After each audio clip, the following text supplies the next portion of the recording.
Bienvenue sur le monde des petits rêveurs, là où chaque conte t'ouvre une porte vers l'imaginaire. Installe-toi confortablement, l'histoire va commencer. La princesse aux larmes d'or.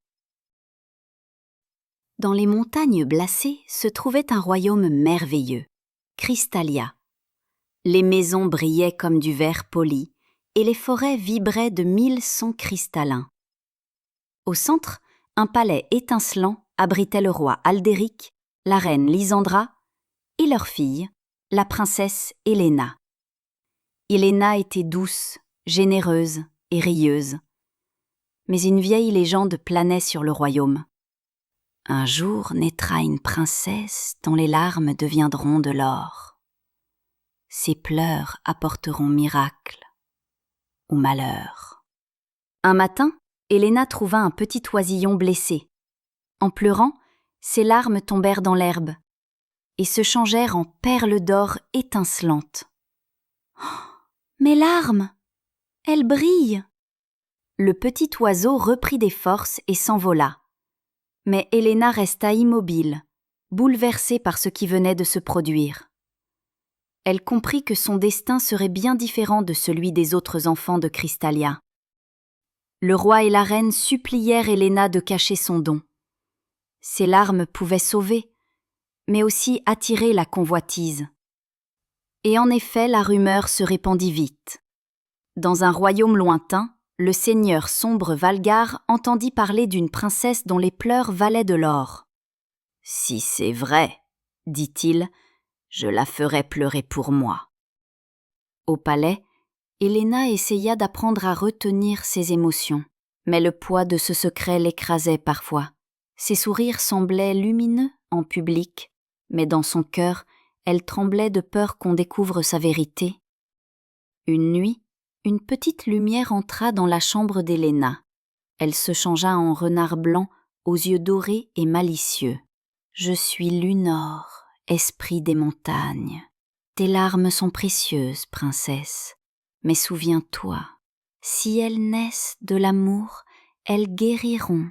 Si on te force à les donner, elles s'éteindront. » Helena tendit la main et caressa le pelage du renard.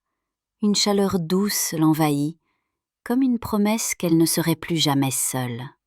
Lunor se coucha à ses côtés, et pour la première fois depuis des jours, la princesse s'endormit apaisée. Bientôt, l'armée de Valgar traversa les montagnes. Crystalia résista courageusement, mais Helena fut capturée. On l'enferma dans une tour sombre, avec une boîte d'argent destinée à recueillir ses larmes. « Pleure !» ordonna Valgar. « Tes larmes d'or feront ma gloire. » Helena baissa les yeux. Elle pensa à son peuple, à ses parents, à Lunor. Une larme coula, mais au lieu de tomber dans la boîte, elle tomba sur sa main et fit fondre ses chaînes dans une lumière dorée. La lumière réchauffa la pierre froide de la tour. Valgar recula surpris. La princesse leva la tête et son regard devint plus fort que toutes les menaces. Helena comprit alors la vérité. Ses larmes obéissaient à son cœur, jamais à la contrainte. Guidée par Lunor, elle s'échappa de la tour et retrouva le chemin de Crystalia. Le roi et la reine la serrèrent contre eux, pleurant de soulagement. Dans ses bras, Helena sentit la force de son peuple battre avec la sienne. Elle n'était plus une enfant effrayée. Elle était prête à défendre Crystalia, non par la guerre, mais par la lumière de son cœur. Le peuple se rassembla sur les terrasses du palais. Helena se plaça face à eux, le vent jouant dans ses cheveux. « Trop longtemps, j'ai retenu mes larmes. Aujourd'hui, je ne les cache plus. Je vous les offre, parce que je vous aime. » Elle pleura doucement. Ses larmes tombèrent en pluie dorée sur la ville. Les maisons se réparèrent, les malades retrouvèrent des forces et les cœurs se remplirent de joie. Même les soldats de Valgar baissèrent les armes, touchés par cette lumière. Certains se regardèrent dans les yeux pour la première fois depuis longtemps et se rappelèrent qu'ils avaient eux aussi un foyer, une famille, un rêve à protéger. Furieux mais troublé, Valgar s'avança seul jusqu'à la princesse. « Donne-moi tes larmes !» cria-t-il. Héléna répondit calmement. « Mes larmes ne sont pas à vendre. Elles naissent seulement de l'amour. Si tu veux leur lumière, ouvre ton cœur. » Valgar resta silencieux. Un instant, ses yeux s'embuèrent. Mais il détourna la tête, incapable d'accepter sa propre fragilité. Il repartit, son armée derrière lui, vaincu par quelque chose qu'il n'avait jamais su combattre. La sincérité. Crystalia fut sauvée. Partout où ses larmes étaient tombées, on planta des graines d'or. Elles devinrent des arbres lumineux dont les fruits donnaient envie de partager.